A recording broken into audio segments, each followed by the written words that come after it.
नमस्कार दोस्तों, स्वागत है आप सभी का आपके अपने YouTube channel the final touch पे। दोस्तों उम्मीद करता हूँ आप सब काफ़ी अच्छे होंगे और आगामी परीक्षाओं की तैयारियाँ काफ़ी अच्छी तरीके से कर रहे होंगे। दोस्तों ये हमारा मोस्ट इंपॉर्टेंट क्वेश्चन का पार्ट नंबर 12 है और अगर आपने पहले के पार्ट्स नहीं देखे हैं तो उसके प्लेलिस्ट का लिंक मैं आपको डिस्क्रिप्शन बॉक्स में दे दूंगा, तो वहाँ से जा करके वीडियोज़ को ज़रूर देखें। और दोस्तों वीडियो अंत तक देखना क्योंकि सारे ही क्वेश्चन मैंने इंपॉर्टेंट लिए हैं।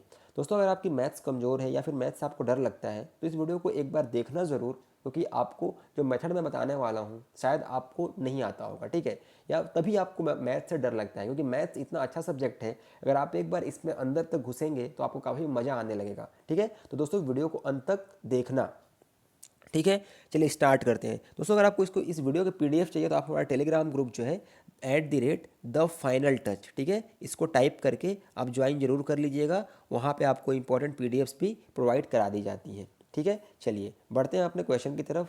फर्स्ट क्वेश्चन है कि a trader allow a discount of 18% on the mark price of an article, how much percentage above the cost price must be mark it so as to get a profit of 6.6%।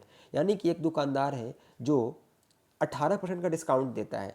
अच्छा एक चीज़ बताओ, discount किस पे दिया जाता है? हमेशा discount mark price यानी अंकित मूल्य पे दिया जाता है, ठीक है। अब बोल रहे हैं कि उसे कॉस्ट प्राइस यानी क्रय मूल्य से कितने परसेंट बढ़ा करके मार्कअप करना चाहिए, यानी अंकित करना चाहिए मूल्य, ताकि उसे 6.6% का क्या हो, प्रॉफिट हो, ठीक है। तो अगर हम देखें तो देखो, मान लिया मैंने कि जो मार्क प्राइस क्या है, एमपी है, ठीक है, और एमपी पर डिस्काउंट कितना दे रहे हैं, 18% का। तो अगर हम मार्क प्राइस पे 18% का डिस्काउंट करेंगे, यानी मार्क प्राइस को 18% से कम कर देंगे, तो ये बच कितना जाएगा, 82% बच जाएगा, ठीक है, 82% बच जाएगा। और ये होगा क्या, एमपी का 82% कितना हो जाएगा, सेलिंग प्राइस के बराबर।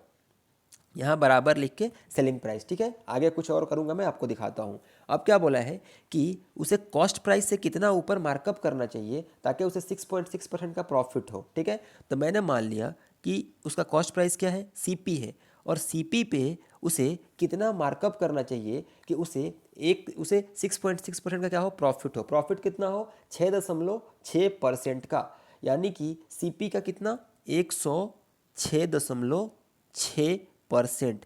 परसेंट से परसेंट खत्म हो जाएगा, ये कितना बचा, M P into 82 is equal to C P into 1066। इसको अगर आप सॉल्व करोगे तो 82 से एक बार में, और ये फिर कितना जाएगा, 3 टाइम्स ही ना, ये जाएगा आपका 13 टाइम्स में। यहाँ पॉइंट था तो पॉइंट को मैंने यहाँ कितना नीचे लिख लिया, यानी कि यहाँ 10 आया, ठीक है। यानी कि M P upon C P is equal to 13/10 आ गया, ठीक है दोस्तों। यहाँ पे जो दशमलव था ना, तो इसको मैं लिखूंगा, देखो यहाँ पे थोड़ा सा अच्छे से मैं आपको लिख देता हूँ ताकि आपको कन्फ्यूज़न ना हो। देखो यहाँ पे जो डेसिमल है ना, इसको मैं नीचे लूँगा तो यहाँ क्या आ जाएगा, यहाँ 10 आ जाएगा, ठीक है। अब इसको मैं सॉल्व करूँगा तो ये 13 टाइम्स में क्या हो जाएगा, डिवाइड हो जाएगा। आप सॉल्व करके चेक कर लीजिएगा इसको एक बार। तो M P upon C P is equal to कितना हो गया, 13/10। M P upon C P is equal to 13/10, यानी एम पी कितना यूनिट आ गया, 13 यूनिट, सी पी कितना आ गया, 10 यूनिट, ठीक है। अब बोल ये रहा है कि सी पी से कितना ऊपर मार्कअप करना होगा। सी पी 10 है और एम पी कितना है, 13 है, यानी कितना बढ़ा के इसने मार्कअप किया है, 3 यूनिट। 3 यूनिट कितने पे, 10 पे, ठीक है। तो 3 यूनिट 10 पे, यानी सीपी पे ही तो मार्कअप करते हैं ना, सीपी जितने हैं उसे बढ़ा करके मार्कअप करते हैं, अंकित मूल्य करते हैं। तो 3/10 इंटू 100 कर देंगे तो 0 से 0 कैंसिल आउट हो जाएगा, कितना आ जाएगा आपका, 30%। आंसर कितना हो गया, 30। ऑप्शन नंबर 4 आपका करेक्ट आंसर हो जाएगा। दोस्तों सिर्फ आपको ये जो लाइन मैंने लिखा है ना, पहला लाइन, ये लिखने आना चाहिए। अगर आपने इतना कर लिया तो यहाँ एमपी और सीपी का आपको अनुपात मिल जाएगा, और इस अनुपात से आपको सीपी 10 मिला, एमपी मार्क प्राइस कितना, 13 मिल गया, यानी 13 मिल गया। यानी कि सीपी 10 था, उसको 3 बढ़ा दिया गया, यानी कि 10 पे कितना बढ़ाया गया, 3 बढ़ाया गया, यानी 3/10 इंटू 100। तो यहाँ से जो मार्कअप कितने परसेंट का किया गया, 30% का। तो दोस्तों उम्मीद करता हूँ आपको क्वेश्चन समझ में आया होगा। अगर समझ में ना आया हो, कोई भी डाउट हो, तो कमेंट बॉक्स में ज़रूर बताएं। चलिए बढ़ते हैं नेक्स्ट क्वेश्चन की तरफ। दोस्तों ये भी काफ़ी अच्छा सवाल है, ये भी आपके सीजीएल एसएससी सीजीएल प्री में पूछा गया क्वेश्चन है। क्वेश्चन ये बोल रहा है कि 1/3 of goods are sold at 15% profit, 25% of the goods are sold at 20% profit and the rest at 20% loss. If the total profit of rupees 138.50 is earned on the whole transaction, then the value of the goods is। मतलब ये कि एक तिहाई सामान जो है वो बिकता है 15% के लाभ पे और 25%। अच्छा एक चीज़ बताओ, 25% का फ्रैक्शन वैल्यू क्या होता है? 25% का फ्रैक्शन वैल्यू हो जाता है 1/4 और पहले में सामान कितना बिका है? 1/3। तो 25% जो सामान है वह बिकता है 20% के प्रॉफिट पे और जो बचा हुआ सामान है वो बिकता है 20% के लॉस पे। ठीक है, और जो कुल मिला के प्रॉफिट होता है वह 138 रुपये 50 पैसे का होता है। तो बोल रहा है कि टोटल जो ट्रांजैक्शन था वह कितने रुपए का था, यानी सामान का एक्चुअल मूल्य जो था वह कितने रुपए का था। ठीक है, तो दोस्तों यहाँ पे दिया है 1/3, यहाँ पे दिया है 1/4, तो ये फ्रैक्शन में दिया है। इसको आसान करने के लिए मैं इसका एलसीएम ले लेता हूँ। तो 3 और 4 यानी 12, यानी कुल जो सामान है कितने का, कितना यूनिट है? 12 यूनिट सामान है। ठीक है, और एक सामान का मूल्य मैं मान लेता हूँ कितना है? 10 रुपये, 100 रुपये। ठीक है, एक सामान का कुल सामान का मूल्य जो है 100 रुपये, एक सामान का मूल्य 100 रुपये है। तो 12 सामान है, एक सामान का मूल्य अगर 100 रुपये है तो कुल सामान का मूल्य कितना हो गया? 1200 रुपये। तो कुल सामान का मूल्य अगर 1200 हो गया, ठीक है, यह हमारा कॉस्ट प्राइस हो गया है ना। और यहाँ बोला है क्वेश्चन में कि 1/3 सामान बिकता है 15% के प्रॉफिट पे, यानी कि 12 का 1/3 कितना हो जाएगा? 12 का 1/3 कितना होगा? 4 होगा ना। तो 4 जो है सामान वह बिकता है 15% के प्रॉफिट पे। ठीक है, उसके बाद अगला बोल रहा है कि 25% सामान बिकता है 20% के प्रॉफिट पे। 25% का मतलब क्या होता है? 1/4, 1/4, है ना। तो 25% का जो फ्रैक्शन वैल्यू होता है 1/4 होता है, यानी कि 1/4 सामान जो है वह बिकता है 20% के प्रॉफिट यानी 20% के लाभ पे। तो ये 12 जो है 12 है, इसका 1/4 कितना हो जाएगा? 3 हो जाएगा। तो 3 यूनिट सामान जो है वह बिकता है 20% के लाभ पे। क्लियर है। अब अगला बोल रहा है कि जो 20% उसके बाद जो बचा हुआ सामान है वह बिकता है 20% के लॉस पे, यानी कि हानि पे। यानी 4 सामान तो बिक गया, यहाँ 3 सामान यहाँ बिक गया, यानी 7 सामान बिक चुका है। टोटल सामान कितना है? 12 है। 12 में से 7 बिक गया, बचा कितना है? 5। तो 5 सामान जो है वह बिक रहा है 20% के लॉस पे, यानी 5 × 20। तो इसको जब हम सॉल्व करेंगे, 15 चौके 60 हो गया, ये 20 तिया 60 हो गया और ये 20 पंजे 100 हो गया। मतलब ये 120 में से 100 माइनस कर देंगे तो टोटल प्रॉफिट कितने यूनिट का हो रहा है हमें? 20 यूनिट का। 20 यूनिट का क्या हुआ? प्रॉफिट हुआ। ठीक है ना। देखो, जहाँ प्रॉफिट होगा वहाँ प्लस का साइन लगाया है मैंने और जहाँ लॉस है वहाँ पे माइनस का साइन लगाया है। क्लियर है ना। तो 120 में से 100 माइनस किया, 20 यूनिट का क्या आया हमारा? प्रॉफिट। और ये जो 20 यूनिट है यह प्रॉफिट है, तो ये किसके बराबर होगा? टोटल प्रॉफिट के बराबर। यही तो प्रॉफिट है ना। तो 20 बराबर है किसके? 138.5 के। ठीक है, तो 20 यूनिट बराबर है 138.5 के। तो एक यूनिट बराबर हो जाएगा किसके? 138.5/20। हमें निकालना क्या है? कुल ट्रांजैक्शन कितने का हुआ, यानी कि ये जो ट्रांजैक्शन है ना 1200 का, ये कितने का था। तो यहाँ पे एक यूनिट हमने निकाल लिया 138.5/20। तो 1200 निकालेंगे तो ये क्या हो जाएगा? 1 0 से 1 0, ये 60 टाइम्स कैंसिल हो जाएगा और यहाँ एक ज़ीरो है तो इससे ये डेसिमल जो है ये खत्म हो जाएगा। अल्टीमेटली आपको क्या करना है?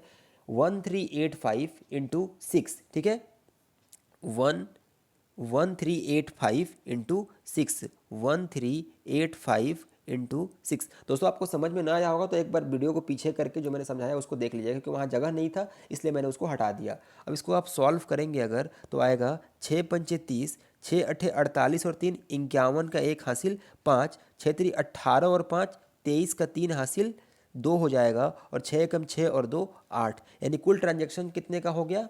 8,310 रुपये का, जो कि ऑप्शन नंबर 1 में दिया गया है। तो करेक्ट आंसर क्या हो जाएगा? Option number 1। दोस्तों इसमें सिर्फ करना यही था ना कि जो 1/3 है और 25% है, इसको जब अगर आपने एक बार चेंज कर लिया किसमें, तो 12 इसका जो आप एलसीएम ले लेंगे ना, वहाँ से क्वेश्चन आसान हो जाएगा। वरना अगर आप इस 25% में 1/3 में करेंगे तो काफ़ी कैलकुलेशन मुश्किल हो सकता है। ठीक है दोस्तों, उम्मीद करता हूँ आपको सवाल समझ में आया होगा। अगर वीडियो अच्छा लग रहा हो तो लाइक ज़रूर कर देना। चलिए बढ़ते हैं अगले क्वेश्चन पे। नेक्स्ट क्वेश्चन है कि when 732 is divided by a positive integer x, the remainder is 12, how many value of x are there. ठीक है। तो बोल रहा है कि 732 जो है इसको जब हम x से डिवाइड करते हैं, एक पॉजिटिव इंटीजर धनात्मक इंटीजर है, उसको जब हम 12 x से डिवाइड करते हैं तो जो शेषफल आता है वह 12 आता है।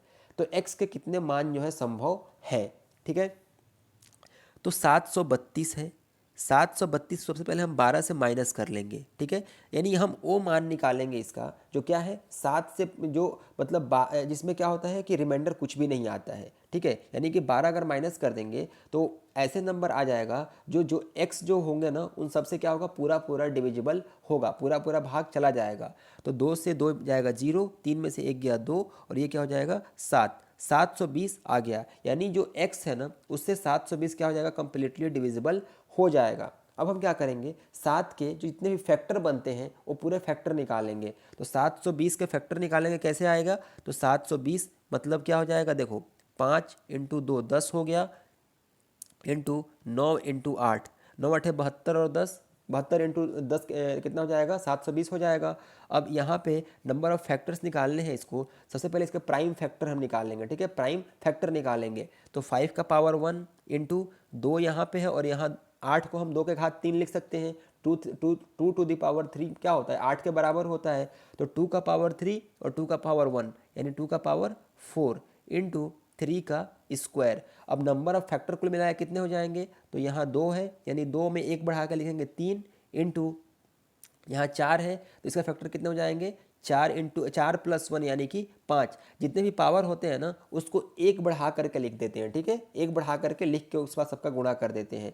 तो यहाँ पावर 2 है तो 1 बढ़ा के 3 लिख दिया, यहाँ पावर 4 है तो 1 बढ़ा के 5 लिख दिया और यहाँ पावर 1 है तो 1 बढ़ा के 2 लिख देंगे, ठीक है। तो इससे क्या आ जाएगा टोटल नंबर ऑफ फैक्टर्स आ जाएंगे, कुल कुल जो इसके फैक्टर होंगे वो आ जाएंगे। यानी 5 या 15 दूनी का 30, 30 तो सारे फैक्टर हो गए, लेकिन ये करेक्ट आंसर नहीं है, ठीक है। ये 30 जो है ऐसे नंबर हैं, 30 ऐसे नंबर हैं जो 720 को पूरा पूरा क्या कर देंगे डिवाइड कर देंगे। लेकिन इसमें हमें ऐसे इसके ऐसे फैक्टर्स जो कि 12 से क्या हैं छोटे हैं उनको नहीं लेना है। क्यों, क्योंकि 12 से जो छोटे होंगे वो तो 12 को भी पूरा पूरा डिवाइड कर देंगे, जो 12 से छोटे होंगे वो 12 को भी पूरा पूरा डिवाइड कर देंगे। इसलिए 12 से जो बड़े छोटे इंटीजर होंगे उनको हम लेंगे ही नहीं। तो यहाँ इसके जो है यानी 12 से छोटे ऐसे कौन कौन से नंबर हैं जो इसको पूरा पूरा डिवाइड कर देंगे। तो पहला तो 1 हो जाएगा, 2 से भी डिवाइड हो जाएगा, 3 से भी डिवाइड हो जाएगा, 4 से भी डिवाइड होगा, 5 से भी डिवाइड हो जाएगा, 6 से भी डिवाइड होगा, 8 से फिर डिवाइड हो जाएगा, ये 9 से हो सकता है, 10 से हो सकता है, 12 से हो सकता है। तो ये सारे ऐसे नंबर हैं जिनसे 720 पूरा पूरा डिवाइड हो जाएगा। और फिर क्या होगा ये सारे 12 से छोटे या फिर 12 के बराबर हैं तो ये 12 को भी पूरा पूरा डिवाइड कर देंगे, यानी कोई रिमाइंडर आएगा ही नहीं। इसीलिए इसको हम क्या करेंगे इन सबको 30 में से माइनस कर लेंगे। ये कुल मिलाए कितने नंबर हैं, तो 1 2 3 4 5 6 7 8 9 10 नंबर है। यानी 30 माइनस 10 कर देंगे तो हमें वो सारे नंबर्स मिल जाएंगे जो कि क्या होंगे जिनको इससे डिवाइड करने पे 732 बटे वो नंबर करने पे रिमाइंडर क्या आएगा 12 आएगा, ठीक है। यानी कुल मिला के 20 ऐसी संख्याएं होंगी जो जिनसे कि 732 को डिवाइड करेंगे तो रिमाइंडर 12 मिलेगा। यानी कि ऑप्शन नंबर 4 आपका करेक्ट आंसर हो जाएगा। दोस्तों उम्मीद करता हूँ क्वेश्चन आपको समझ में आ गया होगा, काफ़ी अच्छा सवाल था ये, ठीक है। चलिए बढ़ते हैं अपने नेक्स्ट क्वेश्चन की तरफ। नेक्स्ट क्वेश्चन ये है कि the circumference of the base of a conical tent is 66 metre. If height of the tent is 36 metre, what is the area of the canvas used in making the tent. यानी कि एक conical यानी शंक्वाकार क्या है tent है, उसका circumference यानी परिधि दिया गया है, उसका माप कितना है 66 मीटर दिया है और उसका जो ऊंचाई है टेंट का वह 36 मीटर दिया गया है। तो बोल रहा है कि उस टेंट को पूरा कपड़े से ढकने के लिए कितना कपड़े की ज़रूरत पड़ेगी, उसका एरिया बताना है, ठीक है। तो देखो टेंट जो है इस शेप का है, शंक्वाकार है ना, शंक्वाकार है। ये जो सर्कमफेरेंस ये जो नीचे है ना सर्कुलर होता है, इसका माप आपको दिया है, ठीक है। तो सर्कमफेरेंस क्या होता है, सर्कल का सर्कमफेरेंस परिधि कितनी होती है 2 पाई आर। 2 इंटू पाई की वैल्यू क्या लेनी है 22/7, तो 22/7 into R is equal to कितना दिया है 66, 22 66, आर की वैल्यू कितनी आ गई 17 के 21/2 आ गया, आर की वैल्यू 21/2 आ गया। हाइट कितना दिया गया है, हाइट दिया गया है 36 मीटर, 36 मीटर। तो यहाँ अगर ये राइट सर्कुलर ट्रायंगल है, ठीक है, यानी कि ये जो हाइट होगा इसके त्रिज्या पे, यानी कि जो त्रिज्या हो यानी बेस है, बेस के साथ कितना एंगल, कितने डिग्री का एंगल बनाएगा, 90 डिग्री का। यानी एक राइट एंगल ट्रायंगल है, समकोण त्रिभुज है। इसकी हाइट कितनी है 36 और ये त्रिज्या कितनी है 21/2। दोस्तों यहाँ पे क्या करता हूँ ना मैं कि मैं इनका रेशियो ले लेता हूँ, ठीक है। यानी ये 21/2 जो है यहाँ मैं 2 से डिवाइड मल्टीप्लाई कर दूंगा, यहाँ 2 से मल्टीप्लाई कर दूंगा, तो अल्टीमेटली ये बन कितना जाएगा, देखो ये जो होगा यहाँ से मैं इसको हटा देता हूँ, ठीक है, क्योंकि 2 से डिवाइड किया तो 2 से 2 कैंसिल आउट हो जाएगा, यहाँ सिर्फ 21 बच जाएगा, ठीक है। और यहाँ पे 2 से डिवाइड करूँगा तो ये कितना बच जाएगा 36 जो है यह बन जाएगा 72। 36 जो है ये बन जाएगा आपका 72, 36 बिकम्स 72, ठीक है। ये 21 हो गया, ये 72 हो गया। अब अगर मैं यहाँ से 3 बाहर कर लूँ तो ये कितना हो जाएगा 3 × 7 और ये कितना हो जाएगा 3 × 24। तो दोस्तों मैंने आपको बताया था कि जब भी एक राइट एंगल ट्रायंगल हो उसका एक साइड 7 होगा और एक साइड 24 होगा, दूसरा साइड थर्ड साइड कितना हो जाता है 25 हो जाता है, ठीक है। ट्रिपलेट होता है ये। अगर एक साइड 7 है दूसरा साइड 24 है, एक सर्कुलर राइट एंगल ट्रायंगल में अगर उसका एक साइड 7 है दूसरा साइड 24 है तो तीसरा साइड क्या हो जाएगा ऑटोमेटिक 25 हो जाता है, ठीक है।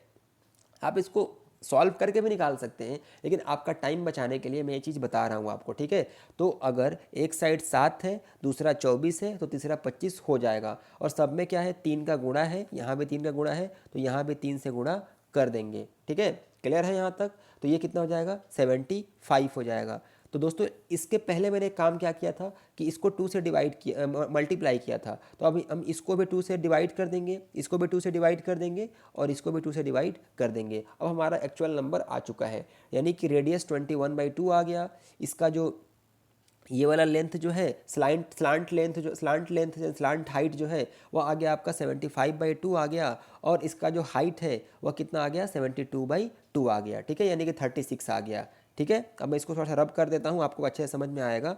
देखो ये जो हमारा कोण है, ये हमारा कोण है, इसमें इसका ये वाला लेंथ कितना आ गया 75/2 और इसकी हाइट कितनी थी, इसकी हाइट थी 36 और इसका रेडियस कितना था 21/2। दोस्तों मैंने जो भी उतना पीछे कहानी आपको बताया वह आपको अच्छे से समझ में आ जाए इसलिए मैंने बताया, नहीं तो मैं डायरेक्ट भी इसको लिख सकता हूँ। एक बार अगर आप इस चीज़ को समझ जाएंगे तो आप काफ़ी समय बचा सकते हैं ऐसे सवालों में जो जनरली आपका समय काफ़ी ज़्यादा खा जाते हैं, ठीक है।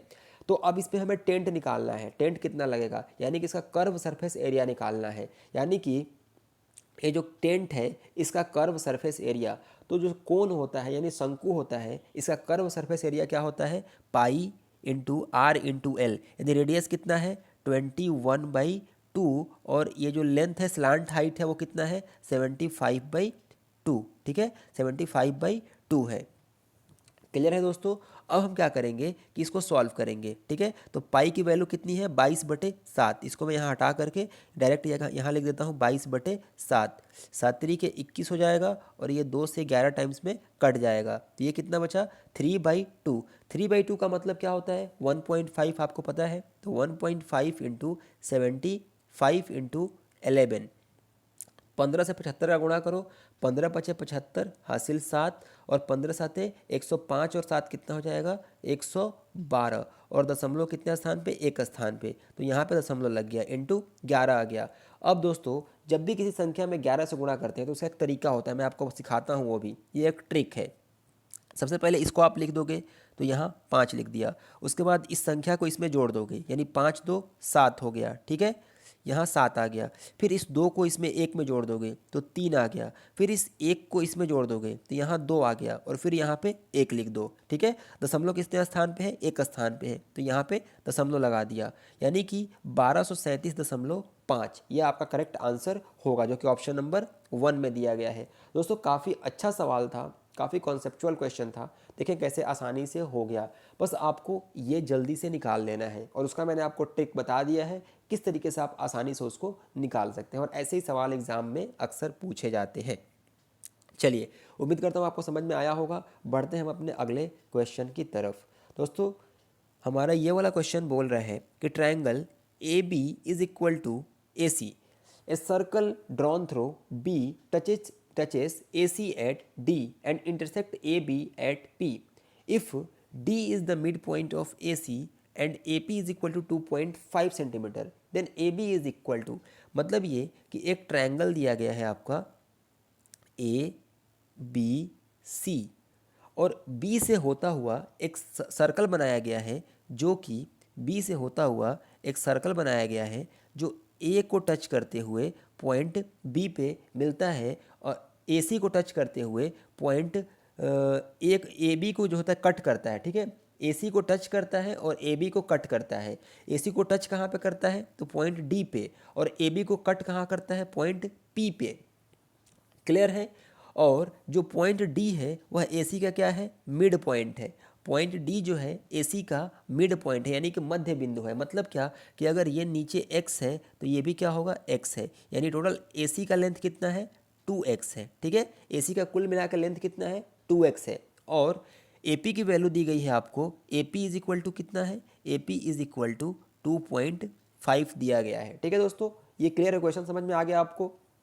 अब देखिए पूछा क्या है कि ए बी का लेंथ बताना है आपको, यानी कि ए बी का लेंथ बताना है। तो दोस्तों यहाँ क्वेश्चन में ये बोला है कि A B is equal to A C, यानी कि ए बी जो है वह ए सी के बराबर है। ए सी कितना है, 2x है, यानी कि ए बी भी क्या है, 2x है। यानी अगर x की वैल्यू हम निकाल लेते हैं तो हमें अगर ए सी की वैल्यू निकाल लेंगे तो वही ए बी का वैल्यू हो जाएगा, ठीक है। तो यहाँ पर मैं आपको एक कॉन्सेप्ट बताऊँगा, उस चीज़ को आपको ध्यान रखना है और उस फॉर्मूले को भी याद कर लेना है, ठीक है। मतलब ये कि देखो अगर एक सर्कल है, ठीक है, एक सर्कल दिया हो और एक सर्कल दिया हो और उसका मान लो कि ये क्या है, छेदक रेखा है, सेकंड लाइन है, और ये एक टेंजेंट है, ठीक है, स्पर्श रेखा है। ये पॉइंट P है और ये पॉइंट मान लो T है, और ये पॉइंट A है और ये पॉइंट B है, ठीक है। ऐसा कभी भी दे दिया हो और आपसे मान लो पूछ दे कि PT क्या होगा, PT की वैल्यू क्या होगी, तो ये हो जाता है PT square is equal to PA into PB, ठीक है। ये फॉर्मूला आपको याद रखना है, रट लेना है। PT square is equal to PA into PB। Clear है, यहाँ तक समझ में आ गया है ना सबको। चलो तो यहाँ हम इसी चीज़ का इस्तेमाल करेंगे। कैसे, देखो यहाँ क्या है, ये पॉइंट A है, यानी AD के वैल्यू क्या है, x है, और ये क्या हो जाएगा, एक्स स्क्वायर। क्यों, क्योंकि PT की जगह पे क्या है, x है, तो यहाँ पे क्या आ जाएगा, X square is equal to कितना होगा, PA यानी AP है ना। AP की वैल्यू कितनी दी गई है, 2.5 इंटू अगला क्या होगा, PB यानी कि AB की वैल्यू क्या है, AB की वैल्यू है 2x, ठीक है, 2x है। x से क्या हो जाएगा, x कैंसिल हो जाएगा, तो अल्टीमेटली x की वैल्यू कितनी आ गई, x इज इक्वल टू 2.5 आ गया। x की वैल्यू कितनी आ गई, 2.5। अपने को निकालना क्या था, AB की वैल्यू, और AB बराबर है किसके, AC के, और AC का मान कितना है, 2x है, और x की वैल्यू कितनी आ गई, 2.5। तो AB की वैल्यू कितनी हो जाएगी, AB is equal to 2 into 2.5 है ना, यानी 25 दूनी 50, 25 दूनी 50, यानी कि कितना हो जाएगा, 5 हो जाएगा। दोस्तों ये x इज इक्वल टू 5 आएगा, यहाँ पे करेक्ट कर लीजिएगा।